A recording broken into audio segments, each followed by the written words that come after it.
from the Nicomachean Ethics of Aristotle, as translated by W.D. Ross in the Random House edition of the Basic Works of Aristotle. Book 1, Chapter 7. Let us return again to the good we are seeking and ask what it can be. Skipping a bit. Therefore, if there is only one final end, one ultimate goal, one final purpose for human life, this will be what we are seeking.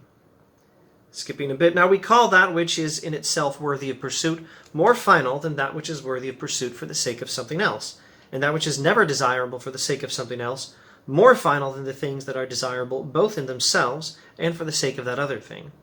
And therefore we call final without qualification that which is always desirable in itself and never for the sake of something else. Let me comment on this before going further. The Republic of Plato suggests that something that is desired in itself is good. Something that is desired for the sake of something else that is good. And something which is desired for both reasons is the best. Here Aristotle has a different approach.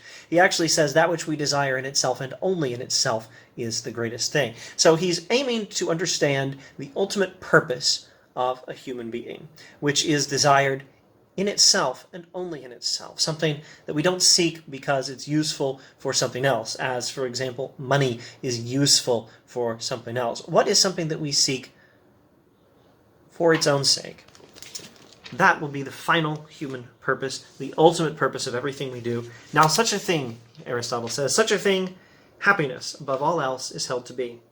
For this we choose always for itself and never for the sake of something else. But honor, pleasure, reason, and every virtue we choose indeed for themselves. For if nothing resulted from them, we should still choose each of them. But we choose them also for the sake of happiness, judging that by means of them we shall be happy. Happiness, on the other hand, no one chooses for the sake of these, nor in general for anything other than itself. Happiness is what we choose for its own sake and not for the sake of anything else. And everything else, even virtue itself, is pursued for the sake of happiness. Happiness is the ultimate goal of human life. But what actually is happiness, and how are we to understand it?